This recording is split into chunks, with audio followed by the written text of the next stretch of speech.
Bueno, entonces, rápidamente, un paciente que tuvimos hace 2 semanas en la clínica había tenido una ACV 6 días antes, con esos factores de riesgo, hipertenso, diabético, con una falla cardíaca con fracción de eyección reducida, con el manejo médico que está a la derecha, y tiene antecedentes de una fibrilación auricular permanente con un CHA2-VAX de 4 y un Hasbled de 3 puntos. Este paciente 2 años antes había tenido un evento vascular, un evento cerebrovascular que le había dejado secuelas leves, y en ese momento el paciente había sido formulado con Rivaroxaban y venía con Rivaroxaban, y estando con Rivaroxaban hizo el segundo ACV. Y adicionalmente 3 meses antes había tenido un episodio de sangrado de vías digestivas que lo había inestabilizado hemodinámicamente, había tenido requerimiento de hemoderivados, y la endoscopia había mostrado eso, una úlcera gástrica con Forrest 2A que requirió inyección endoscópica. La primera cosa que les comento es que, claro, uno lo lleva a una junta, la junta de nosotros, pues aparte de la parte médica, tiene una junta de auditoría, y pues para nosotros era claro que tenía un paciente con una ACV recurrente, a pesar del manejo anticoagulante, con un episodio de sangrado gastrointestinal previo que lo habían estabilizado hemodinámicamente, y creíamos que pues la alternativa era clara, el cierre con dispositivos. Sin embargo, cuando uno se enfrenta a un auditor, esto es lo primero que le saca, le dice, pero venga doctor, la indicación todavía es pobre, es 2B, la idea sería que pronto entonces le bajara la dosis de Rivaroxaban a 15, aunque eso no tiene ninguna evidencia, porque claro, la bajamos a 15 cuando tienen disfunción renal severa o de pronto bajo peso, etcétera, que no era el caso de nuestro paciente, pero eso es una cosa que nos enfrentamos. De forma tal de que lo que uno trata de mirar es que, a pesar de que llevamos 20 años ya con cierre de orejuela, y en la cual hay una gran cantidad de estudios, de registros, y en los cuales en realidad cada vez se muestra que esa aproximación, entre comillas, local versus esa aproximación sistémica a la anticoagulación, aprobado prácticamente en todos los escenarios, que es no inferior. Sin embargo, todavía las guías creo que van a tener que progresar a una indicación más alta. Y como lo decía César, pues evidentemente estamos casi todos de acuerdo en que los pacientes con ictus recurrente, con hemorragia intracerebral, especialmente hemorragia intracraneal anterior, los pacientes con comorbilidades asociadas especialmente con fallas renales y en diálisis, los pacientes con cirrosis hepática, disturbios de coagulación, etcétera, pues se convierten en pacientes definitivamente de primera elección para hacer el cierre de la orejuela. Ya entrando en materia, entonces este paciente finalmente se aprobó, y el paso a paso que hacemos con Amulet pues no creo que difiera mucho de lo que se hace con Watchman, pero quiero poner en la mesa varias cosas. La primera es que, claro, hacemos un eco traesofágico previo al procedimiento, tratando de evaluar pues si hay derrame pericárdico previo, porque eso sí es fundamental para saber cómo va nuestro procedimiento. Evaluamos la distancia y la función de la válvula mitral, sobre todo pues tengo mejor experiencia con Amulet. Obviamente la vena pulmonar, si hay trombos o no en la auriculilla, y aquí este punto que me parece importante, que es la presencia o no de foramen. ¿Y por qué? Porque uno encuentra, y eso quería preguntarles, ¿cuántos, si encuentran el foramen, hacen el cierre a través del foramen o deciden mejor hacer una punción posterior inferior? Punción. Bueno, entonces punción. Entonces me encontré este artículo de la doctora Kleinek y del grupo de Bernie Mayer, que es hecho tanto en Alemania como en Suiza, y es un análisis bien interesante porque compara punción transectal versus foramen oval para acceder a hacer el procedimiento de la orejuela izquierda. Y en un periodo de 10 años, con 578 pacientes consecutivos, 90 fueron hechos a través de CIA o de un foramen, y 278 a través de la punción posterior inferior. Y los hallazgos más interesantes es que en realidad no hubo ninguna diferencia en cuanto al punto de seguridad. No hubo diferencia con respecto a sangrado, y en realidad no aumentó ni los tiempos de fluoroscopia. Ellos hablan de que de pronto pudo haber un poquitico mayor de manipulación cuando se intentó a través del foramen, pero pareciese que uno lo podría hacer de manera segura si lo hace a través del foramen, y lo que ellos aducen igualmente es que probablemente eso baja los riesgos de la punción transectal, que a pesar de que uno tenga experiencia con la punción, de vez en cuando se perfora alguno y bueno, pues baja los riesgos de taponamiento, etcétera. Entonces eso me llamó la atención y hay pues una data de que se puede hacer y no aumenta definitivamente las complicaciones. Primer punto, entonces, que quería comentarles. Ya lo han comentado ampliamente, pues obviamente lo hacemos a través de un spline, buscando obviamente una posición posterior inferior, pero también es clave que muchas veces cuando uno hace el tenting, y le puedo mostrar el caso de nuestro paciente, muchas veces hay que irse un poquito más medial para quedar realmente enfrente de la orejuela. O sea, no es sistemáticamente hacerlo posterior inferior. Muchas veces toca hacerlo un poquito más medial para que en realidad quedemos enfrente de la orejuela. Este es nuestro paciente, entonces aquí, si se dan cuenta, no está tan posterior en el eje corto y ahí estábamos ubicando nuestra aguja. Y lo siguiente es qué hacer y qué hacemos cuando usted punciona, pero el introductor no avanza. Porque el septum de pronto está fibrótico o hay veces también porque está muy laxo y entonces no pasa uno fácilmente el introductor. Entonces, digamos que no sé si alguien aquí usa la aguja de Bailey, la de punción transectal, pero con radiofrecuencia, que es una buena opción, pero una cosa que hemos hecho es conectar la aguja al electrocauterio, ponerlo con el corte a 4 o 5 y ahí sí perfora fácilmente. Ahí es que estar sí seguro que uno está haciendo el tenting perfecto para obviamente no ocasionar un daño mayor, pero es una cosa para los pacientes que eventualmente o bien con la aguja no logramos entrar o cuando pasamos. No está aquí Pablo, pero hace un par de meses hicimos un paciente con Pablo en el cual pasó la aguja, pero definitivamente no pasaba el introductor. Entonces otra opción es a través de la aguja de Bronkenbraut pasar una guía de angioplastia y dilatar con un baloncito de angioplastia de 3-4 milímetros. Pablo está aquí, excelente. Hola Pablo, si te acuerdas de ese paciente, perfecto.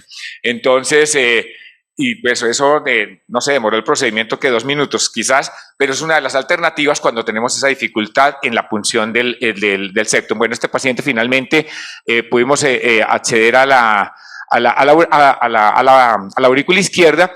Y digamos que cuando ya hace usted el acceso, una cosa también que se puede hacer para comprobar de que estamos en la aurícula, no sé cuántos lo hacemos, es medir bien la presión en la aurícula izquierda o hacer una pequeña inyección para mirar el septum, hacer un pequeño mapa y estar seguro de que hemos funcionado adecuadamente. Una vez ya en la orejuela, entonces nuestro paciente avanzamos a través de la camisa un pigtail y el pigtail pues para hacer la inyección en la orejuela. No sé con qué frecuencia también les pasa, hay veces hace uno esto, en este paciente me pasó esto y fue muy difícil, la verdad, no conseguí meterme a la vena pulmonar, entonces me tocó hacer el intercambio de la guía en la orejuela. Decíamos jocosamente, quedó tan bien la punción que me quedó exactamente enfrente de la orejuela y no pude acceder a la vena pulmonar. Entonces, lo que hace uno es que deja el pigtail con la guía, obviamente, con cuidado, pero dejé la guía y hice el intercambio de la camisa apoyado en la orejuela. Esto creo que ya lo han comentado pues ampliamente, pero quizás lo importante para Amulet es que las dos medidas fundamentales para nosotros son obviamente el orificio del apéndice auricular izquierdo, que lo trazamos obviamente desde la circunfleja hasta el ridge, y la segunda medida fundamental es la profundidad, porque ya como lo he mencionado previamente, pues Amulet requiere un poquito menos de profundidad que Watchman, y esa línea ortogonal que va desde el centro de la línea del orificio a la pared posterior del apéndice, pues es la profundidad de la auriculilla, que es la que tenemos que tener presente, y dependiendo del dispositivo que vayamos a colocar, pues vamos a necesitar una profundidad distinta. Igualmente hacemos las medidas, pues obviamente con la angiografía, teniendo en cuenta que cuando lo hacemos en el oblicuo anterior, que para nosotros es ideal para colocar el dispositivo, evaluamos muchísimo mejor la zona de anclaje y probablemente la profundidad, pero es clave hacer la proyección en el oblicuo a derecha con caudal, porque en esta vemos muchísimo mejor el orificio. Entonces, cuando va a liberar el lóbulo, probablemente uno se pueda ir a esta para mirar que quede adecuadamente ocluido. Un poquito de detalle técnico que es sencillo. aurículas muy pequeñas, menores de 11 o muy grandes, por encima de 31, pues están por fuera del espectro. Estas medidas vienen del 16 al 34 y quizás lo importante es que pues tener en cuenta cuál es la longitud del lóbulo, que hasta 22 es de 7.5 y la longitud por encima de 25 es de 10 milímetros. Y lo que hablábamos de la profundidad mínima para un dispositivo por encima de 22 es de 10 milímetros y por encima de 22, o sea, de 25 a 34, necesitamos una profundidad mínima de 12 milímetros para tenerlo en cuenta cuando lo cerramos con este. El paso a paso de esto, entonces, la idea es que uno deja la punta del introductor unos milímetros adentro del ostium, usualmente yo lo dejo unos 5 milímetros, y adentro del ostium comenzamos a liberar el dispositivo, que se hace básicamente retrayendo el introductor hasta que el dispositivo adquiere esta forma de bola, y eso es lo que estamos haciendo aquí con nuestro paciente. Entonces, con el dispositivo en forma de bola lo comenzamos a liberar en el apéndice auricular izquierdo. Ahí es clave, y todavía tenemos tiempo de poder reposicionarlo, y usualmente dándole un poquito de orientación en sentido de las manecillas del reloj. Lo que sucede es que orientamos el lóbulo o la bolita en la misma dirección del eje de la orejuela, y eso lo comprobamos tanto angiográfica como ecocardiográficamente. Una vez que estamos seguros de que está bien orientado, pues el siguiente paso es terminar el despliegue de esa bolita, pero ya no lo hacemos retrayendo la camisa, sino empujando el cable, y pues inicialmente forma una especie de trapecio, y posteriormente pues el rectángulo del lóbulo, tal como se muestra a la derecha. Entonces vamos retrayendo la camisa hasta liberar por completo el lóbulo del dispositivo. Igual comprobamos ecocardiográfica y angiográficamente que esté adecuadamente posicionado, y ya finalmente cuando estamos seguros de esto y de que el lóbulo ha estado por delante de la circunfleja por lo menos 2/3, pues completamos el despliegue, que es trayendo toda la camisa, como en este caso. Entonces liberamos o nos traemos todo el introductor para liberar finalmente el disco, y pues ecocardiográficamente pues asegurarnos de que definitivamente el lóbulo queda 2/3 por encima de la circunfleja y que el lóbulo ha cubierto por completo el ostium de la orejuela. Digamos que ese es el paso a paso de la liberación del dispositivo. Aquí, pues, digamos que más grande, entre comillas, la retracción de la funda para liberar por completo el lóbulo. Hemos hablado mucho del TAC y no me cabe la menor duda, pues eso es lo que está escrito. Sin embargo, con el ecocardiografista con que yo trabajo, le gusta mucho el tridimensional, y hemos visto que si con el eco tridimensional la medida es muy buena. No nos hemos arriesgado todavía a tomar solamente la medida del eco tridimensional, pero la verdad es que creo que, igual que pasa con la CIA, que hemos ido abandonando la medida del balón, cuando tenemos un buen ecocardiografista que haga el tridimensional, la medida del tridimensional, a pesar de que no está validada, creo que es una buena opción para no aumentar los costos de TAC, ecografía transesofágica, bueno, etcétera, etcétera. Esta cosa, ¿por qué no corre? Bueno, este es el eco tridimensional que se le hizo al paciente, pero no sé por qué no corre.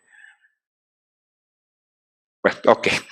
Al final, cuando digamos hemos terminado la liberación, es importante, así como el PAS hacen en el Watchman, César decía el otro dispositivo, ¿no? El Watchman tiene eso, el Amulet tiene hay que verificar estos 5 pasos, pues que el lóbulo haya quedado por lo menos 2/3 adelante de la circunfleja, que el lóbulo haya quedado bien comprimido. Eso es bien importante, porque cuando el lóbulo no queda comprimido, pues hay alto riesgo de embolización del dispositivo, o muchas veces puede quedar como en forma de fresa, que significa que el dispositivo nos quedó bastante grande y probablemente sea mejor cambiarlo. Entonces, verificar la compresión del lóbulo, la orientación del lóbulo, que lo hacemos desde que estamos comenzando la primera parte del cierre de la orejuela, que haya separación obviamente entre el lóbulo y el disco, y la concavidad del disco debe ser corroborada. Si estos 5 pasos se dan, pues procedemos a la liberación del mismo. Hay que hacer siempre un eco de control a las 24 horas, que lo que en realidad persigue el eco de control es 2 cosas. 1, obviamente mirar que no haya derrame pericárdico. 2, que no haya, pues obviamente, embolización del dispositivo, y que no hayamos interferido con el mecanismo de cierre de la válvula mitral. no digamos que hay controversia, pero no hay estandarización cada cuánto debemos hacer luego los ecos de control después de haber hecho el cierre. Creo que estamos de acuerdo todos en que se debe hacer a las 6 semanas, porque finalmente los estudios iniciales lo hicieron a las 6 semanas, pero el protocolo de nosotros hacerlo al mes, a las 6 semanas y a los 6 meses. A los 6 meses, y debe hacerse eco trasesofágico, porque con frecuencia mandan ese eco transtorácico, pero pues el eco transtorácico es muy pobre para ver en realidad el dispositivo, y en el eco de las 6 semanas y de los 6 meses, pues mirar obviamente si hay trombos relacionados con el dispositivo o leaks residuales. La terapia antiplaquetaria, ya César lo había comentado, para Amule específicamente lo que se recomienda es aspirina indefinidamente, 75 a 325 miligramos día, y durante los primeros 3 a 6 meses terapia antiplaquetaria dual pues con clopidogrel. Los estudios que están en curso, que ya los había mencionado el doctor Damonte, yo creo que no voy a entrar en esto, pero una cosa que me llamó la atención y que quería comentarles en lo que me queda es este registro que aparece, que es el registro americano de cierre de orejuela con Watchman, con 36,000 pacientes, es el registro más grande que se ha hecho.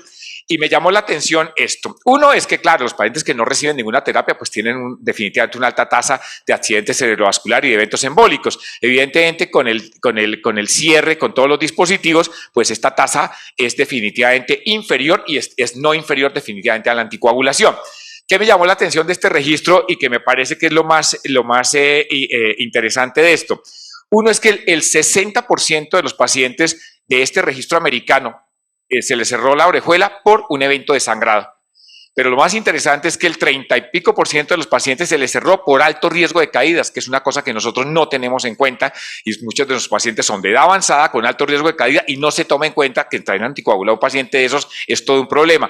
Y la segunda es que el 34% de los pacientes se hizo basado en la decisión del paciente, es decir, pensando, diciéndole al paciente que quería, que permanecer anticoagulado a largo plazo o hacer el cierre del dispositivo, y eso me llama mucho la atención, porque definitivamente en esta época de decisiones compartidas yo creo que sí es clave hablar con el paciente, porque la anticoagulación al final del día con los NOACs pues son 3 a 4% de sangrado mayor por año. Entonces yo creo que ese fue un punto que me llamó poderosamente la atención de este registro, y pues es un registro muy grande, que cuando uno lo compara por ejemplo con el Evolution de hace unos años, el Evolution tuvo en cuenta, claro, sangrado, pero como en un 30-40%, y los otros puntos nunca se evaluaron. Y cuando uno ve el registro del Amulet de los 1,000 y pico de pacientes del registro inicial en Europa, lo que se vio con Amulet es que sí había un subgrupo de pacientes que fue como el 10%, en los cuales solamente en ACV recurrente se propuso el cierre de la orejuela. Esto definitivamente ha cambiado, y creo que yo, digamos, con el grupo de nosotros hemos tenido muy buen acercamiento, por ejemplo, con los nefrólogos, y los nefrólogos hoy son definitivamente uno de los que más nos refieren pacientes para el cierre. Ya esto lo había mostrado César, a 4 años definitivamente el Praga 17 no mostró definitivamente diferencias, es claramente no inferior cerrar el dispositivo con respecto a los nuevos anticoagulantes, y lo que ha mostrado Libardo de la comparación del ID a 3 años que apareció pues ahorita en el TCT, definitivamente en seguridad, en eficacia, básicamente igual, pero sí yo creo que vale la pena recordar que definitivamente a 3 años hubo un poco más de pacientes con anticoagulación usando Watchman que con Amulet. Claro, es claro esto también de que esto fue la primera versión de Watchman, no es el Flex 2, que probablemente pueda tener mejores resultados. Obviamente la necesidad de mayor anticoagulación y más tasas eventualmente fueron secundarias a que los leaks peri-device fueron definitivamente mayores en el grupo de Watchman que en el grupo de Amulet. Pero en general creo que fue bastante bien. Eso era todo lo que les tenía. Muchísimas gracias.